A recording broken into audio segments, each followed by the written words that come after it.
Okay, we're going to take a look at the game Goeben 1914, and that appeared in Strategy and Tactics magazine, the July-August issue of 2014. Now that's not to be confused with the game The Flight of the Goeben, which was designed in 1970 and was published by SPI. This is a whole new version of that incident. Now, for those of you who are unfamiliar with the campaign, I can introduce you to this book by Dan Vandervet called The Ship That Changed the World, kind of a dramatic title. It's all about the escape of the Goeben to the Dardanelles in 1914. Now, at the beginning of the World War I, the Goeben and the light cruiser Breslau were up here in Austria. They were actually getting a refit, and they were in an awkward position because when war was declared, they were in Austria-Hungary, but what were their orders? Were they going to try to return through the Mediterranean back to Germany with a hostile Mediterranean? The French and the British, of course, were mainly in control there. Or were they going to raid French convoys coming from North Africa? They had a variety of options, and this game explores those options. Now, it was designed as a solitaire game, and although it can be played multiplayer with each person taking various roles. One person could take the Breslau, the other one could take the Goeben. There's various roles, but it was designed as a solitaire game. And unlike my other videos, we're going to actually play through at least one turn of it. That's probably the best way to show off this game. And I'll explain some of the charts. We'll take a look at the counters, like I usually do. And but we'll go through a playthrough. I think that might be a better utilization of time for this really interesting subject. Now for the video, we're going to follow a sequence of play, and we'll kind of learn the game together. It's not a complex game, and I think that's the best way to learn it. So first of all, I'll show you the setup.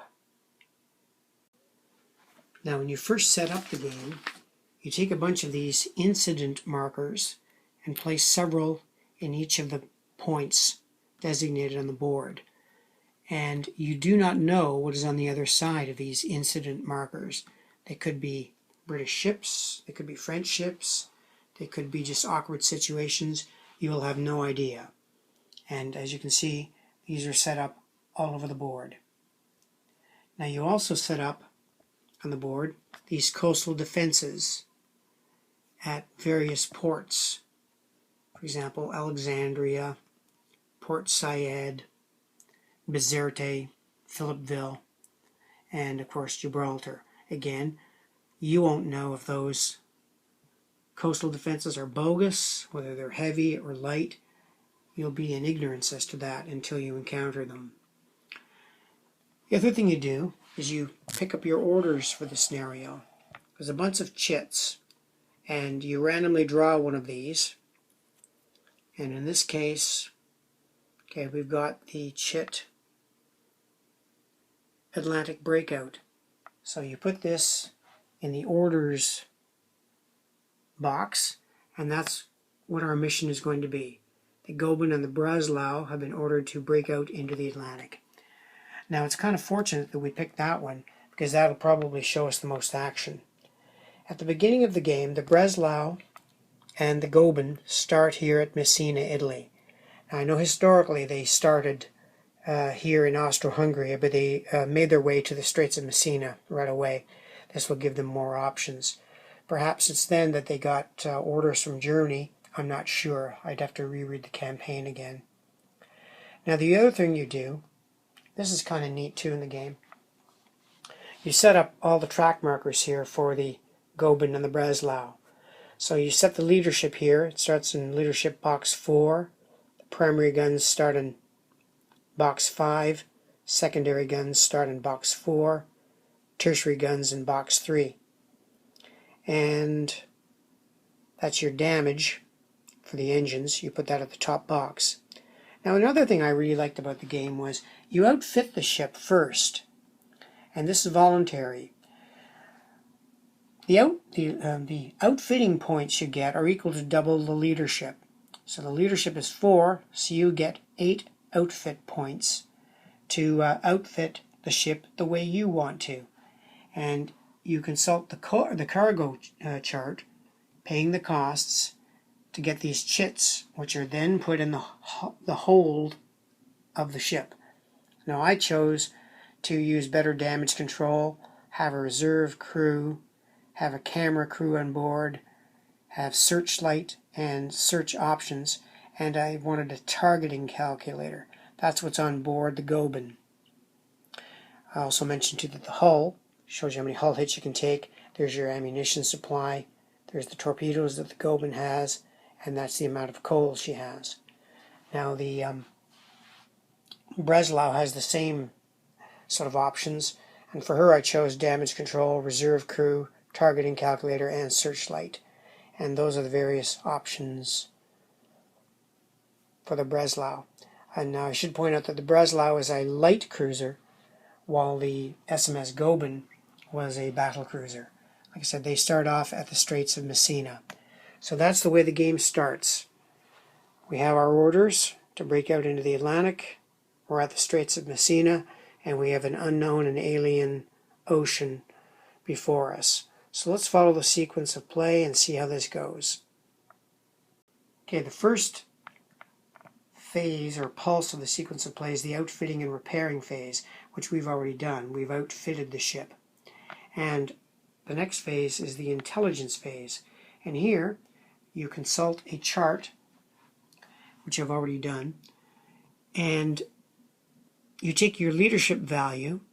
In our case it's 4, so we'll be on table 1 here, and you roll a die to see if you gain any intelligence. Let's roll a die and see what happens. We roll a 5, and we're on the 1 table, so it says 1R, and I'll have to look up to see what that means. It says intelligence received, reveal 2 allied units in 1 patrol zone, naval base or port. Okay, that's interesting. Let's take a look at the board. Alright, well, since Breslau and Goeben start at the Straits of Messina, and we know they'll be heading west, I'd like to find out whether these incident markers up here are hostile, friendly, what the devil they are. So, it says you reveal 2 allied units. So I'll take the top one, and we'll see what it is.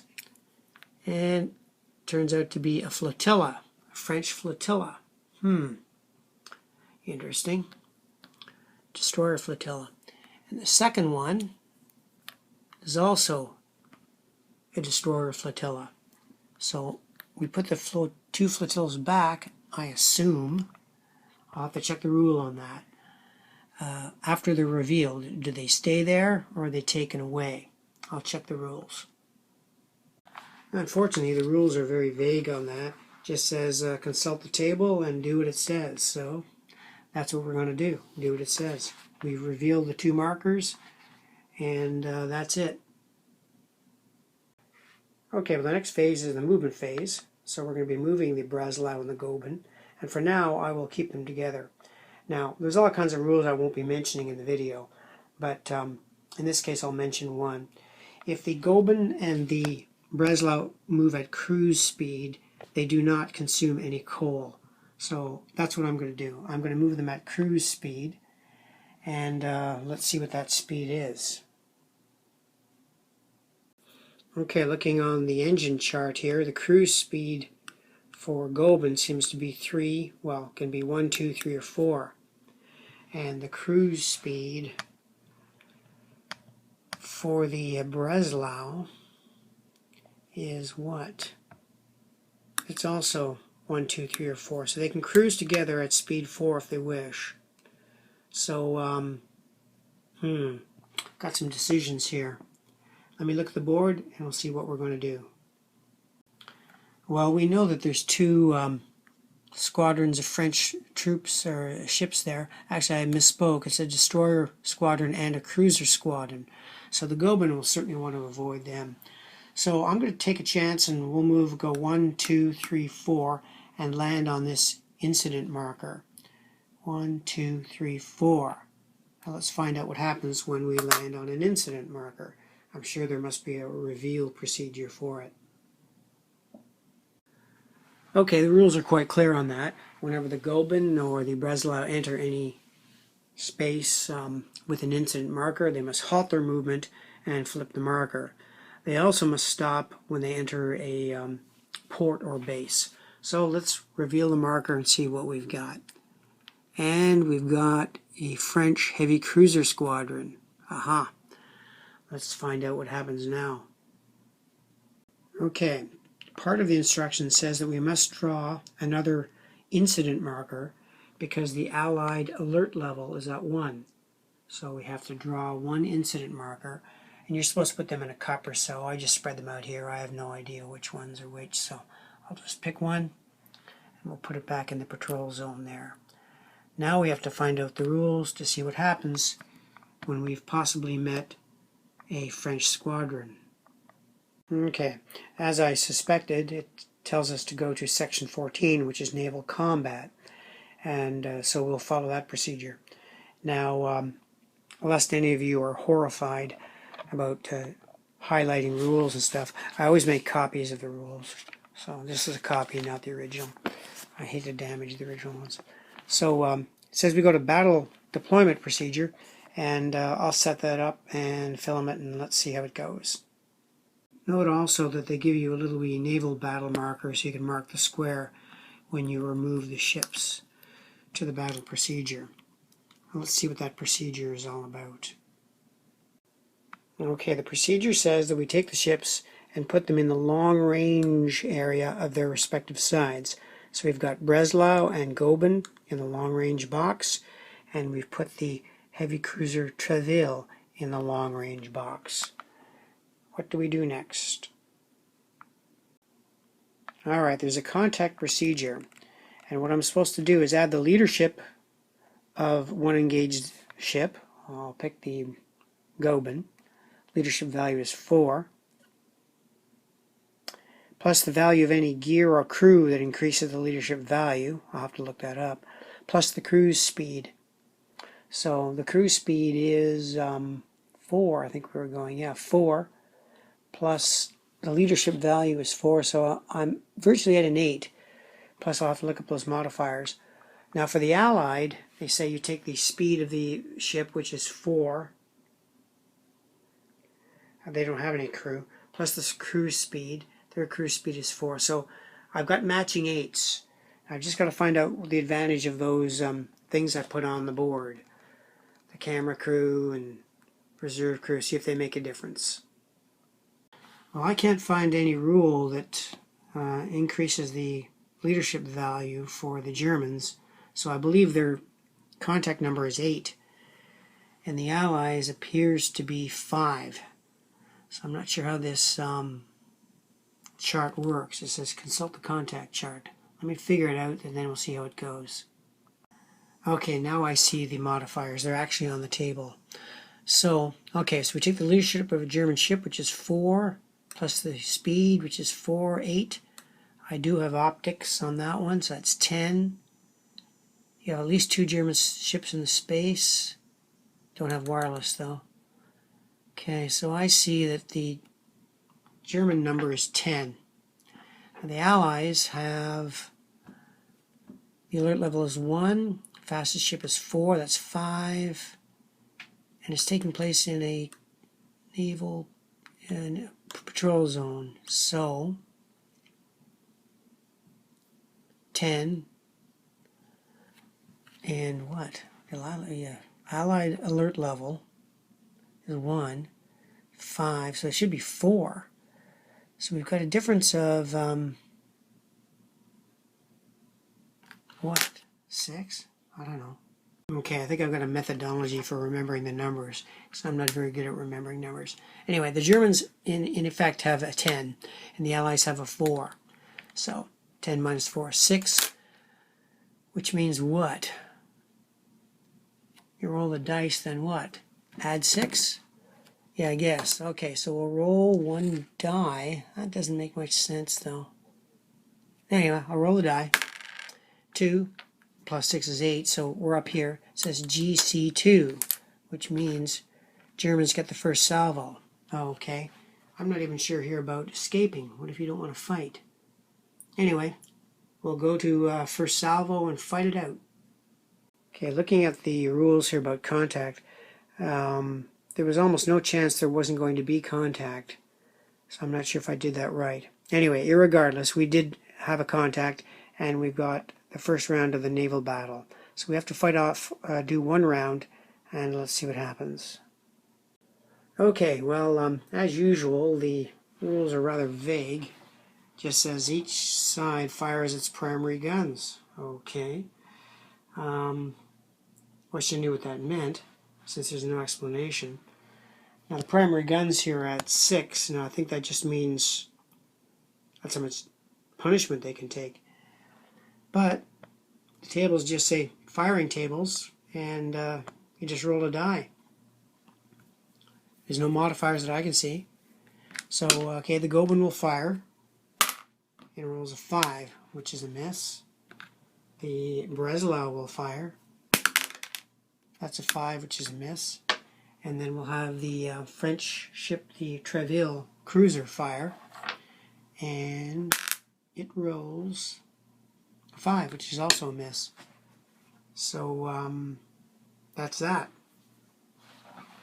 Is firing that easy? Anyway, that's what the rules say. So let's see what the next phase is. Okay, the next phase is to fire the secondary guns. Now I did that wrong because the French ship doesn't have primary guns. So I'll just take their missed die roll as their secondary shot. Now the Goeben, though, does have secondary guns, and so does the Breslau. So I'll roll for each of those. I'll just roll 2 dice and see what happens there. And we have a 5 and a 1, which is again a miss. So let's see what the next phase is. Okay, the third step is to fire tertiary guns, which the French ship does have, and the Goeben has. So fire a Goeben. It rolls a 5 again, it's a miss, and we'll do the French ship. It's a hit. Well, it says consult gunnery hit table. So we'll have to consult that, and we'll see what happens. Okay, now just checking something here. Something doesn't make sense because I'm following the sequence of play religiously, and yet it shows here tertiary guns is only short range.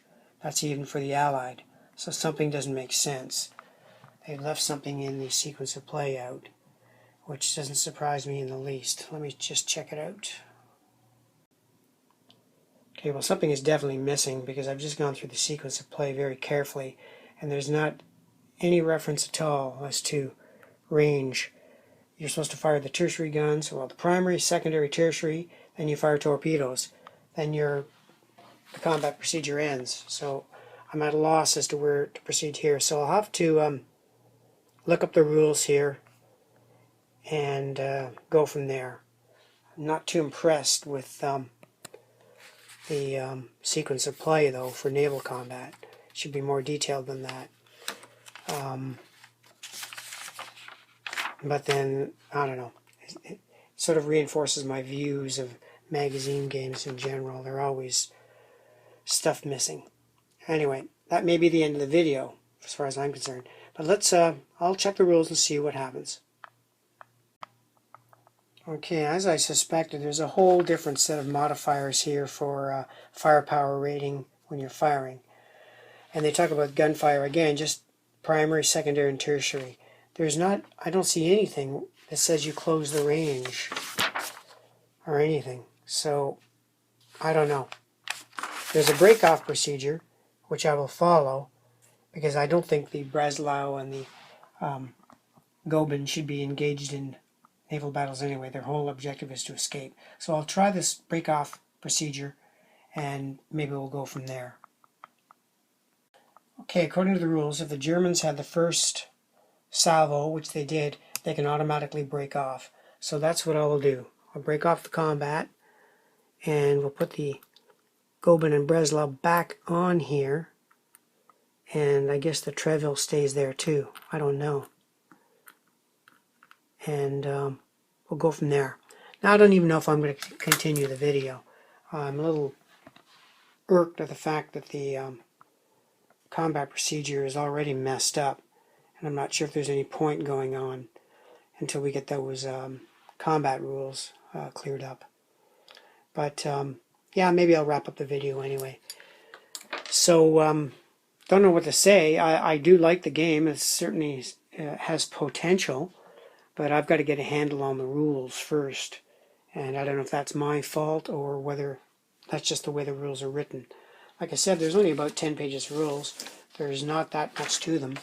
But I am following the sequence of play, and I don't know. So that's it for Goeben, 1914. Not my usual kind of video, doing a playthrough. I'm not really up on these. And again, this is my first playing of it. So obviously I did some things wrong. But the Goeben and the Breslau seem to be off to a pretty good start. They've left Messina. They're halfway to the objective. They're going to have to run the gauntlet of some more Allied ships. And maybe I'll continue the video. I'm not sure. I'll take a break for now. Okay, checking the rules for that combat, I did several things wrong. Mainly the modifiers. So scrap the part with the combat. But for the sake of video, rather than just scrap the whole thing, I'll just assume it was a no contest. Nothing happened, and the Breslau and Goeben escape. Now I've checked the rules. After a combat like that with the Allies, you reflip the incident marker and mix it back in with the other ones. So this should be, like I said, in a cup, or should they be all mixed up again? I'll just put them aside.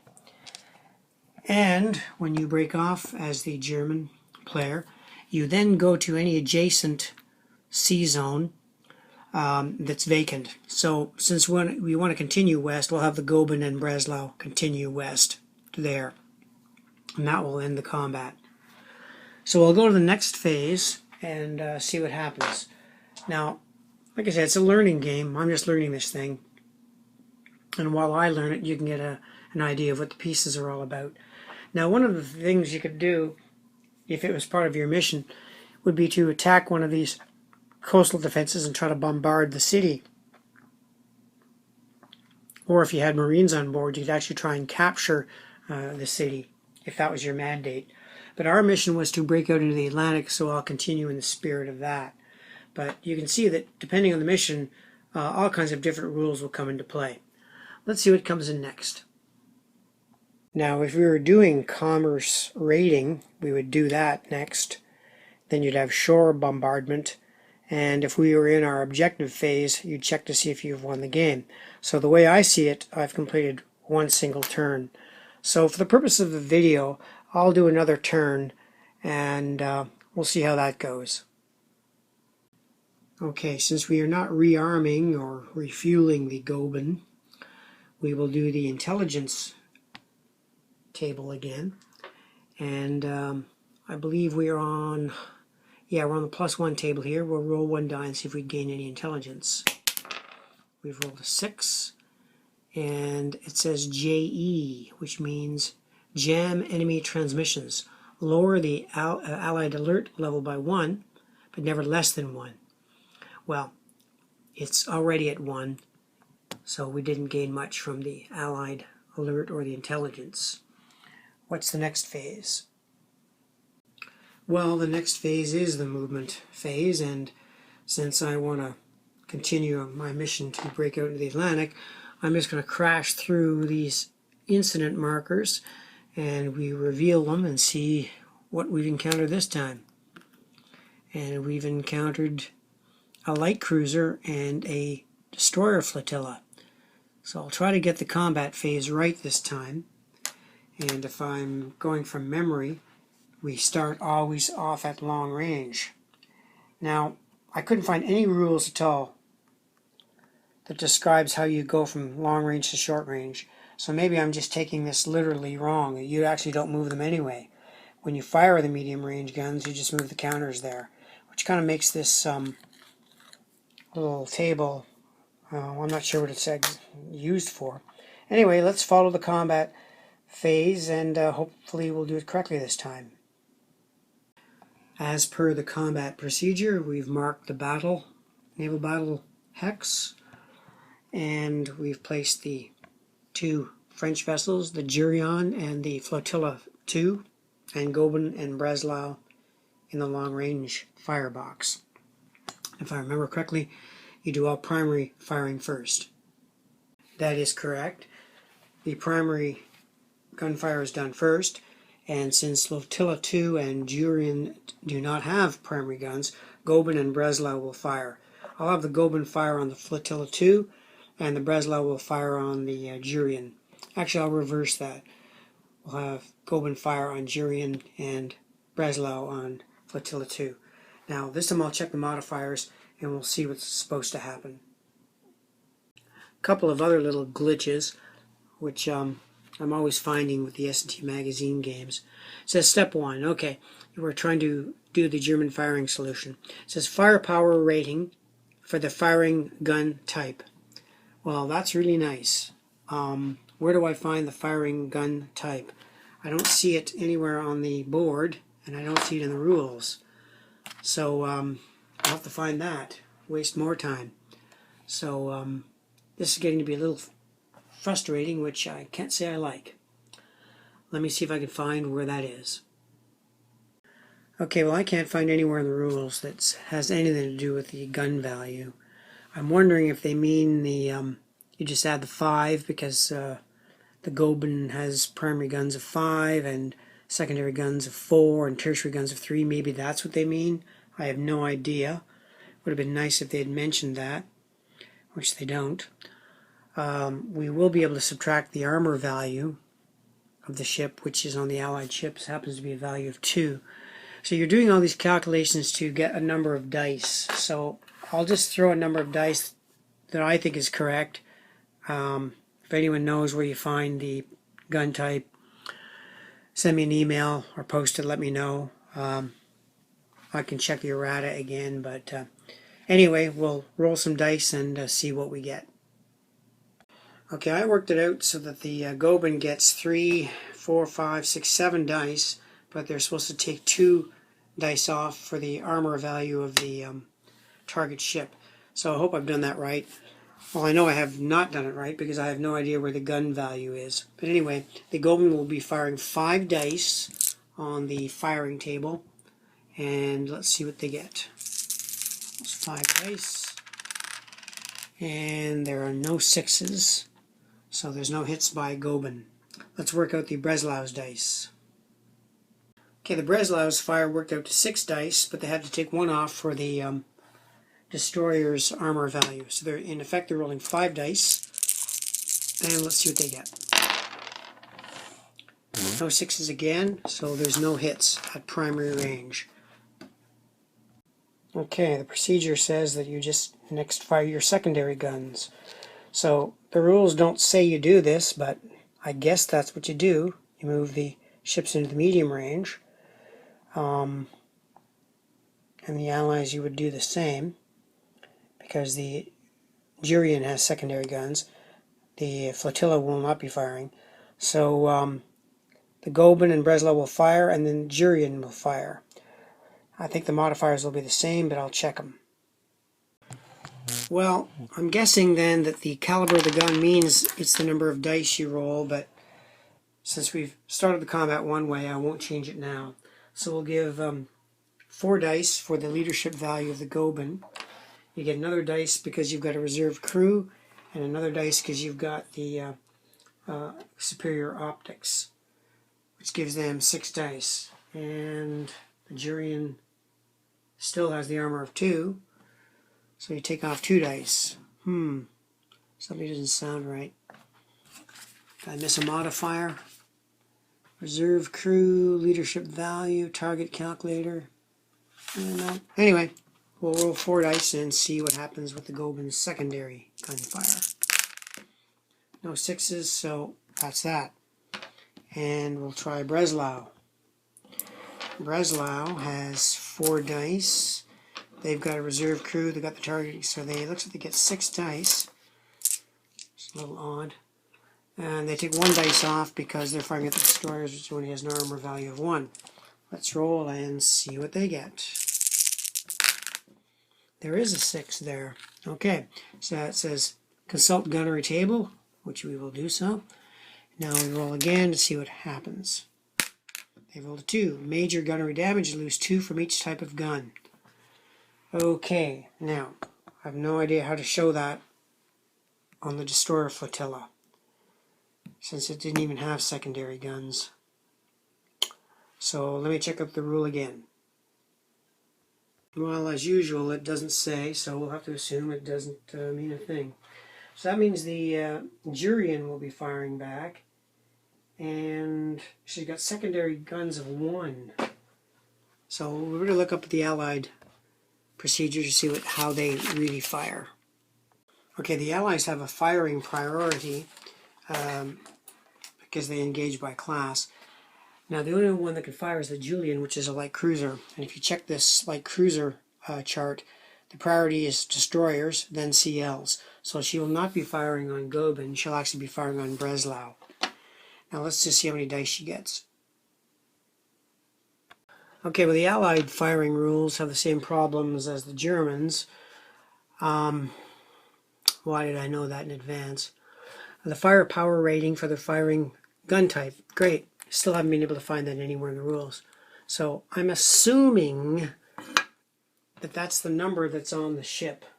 Must be. So according to that, he gets 1 dice. And that's the number of dice he gets. That's a little weird. Well, anyway, okay, so the Jurian is firing. It's 1 dice, and let's see what he gets. He rolls a 4, which is a miss, and that's that. So then we go to short range.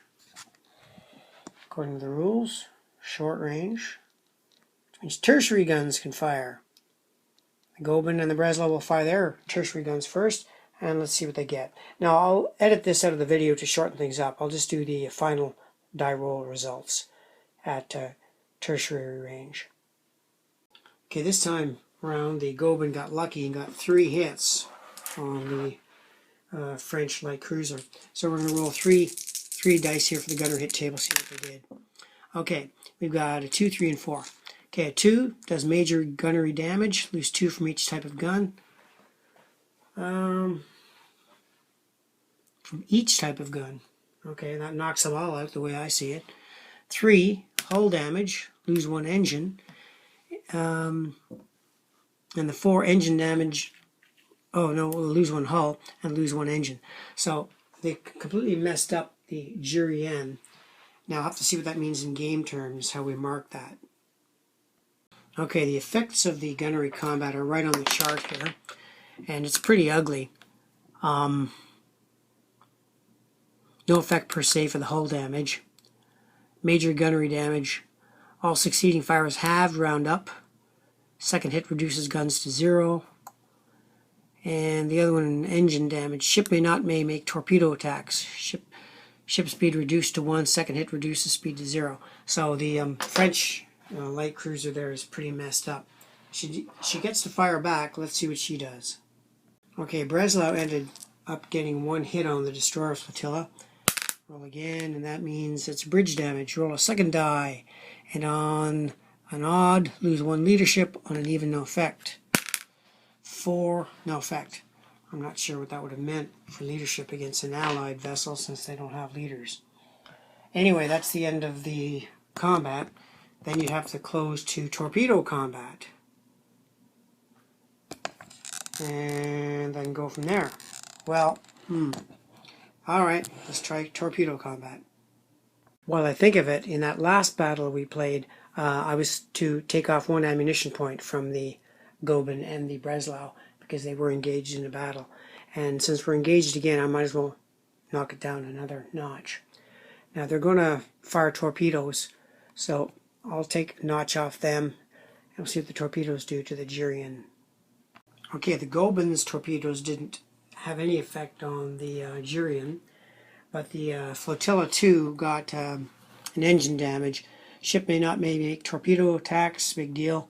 Ship reduced to 1, second damage sinks. So these 2 vessels plastered the 2 Allied ships, in effect. And let's see what the torpedoes do against the Breslau. Okay, the destroyer flotilla didn't get any hits against the Breslau either in the torpedo phase. So that will virtually end the combat. So we take the two ships that were involved in that combat, flip them, and put them back into the incident pool.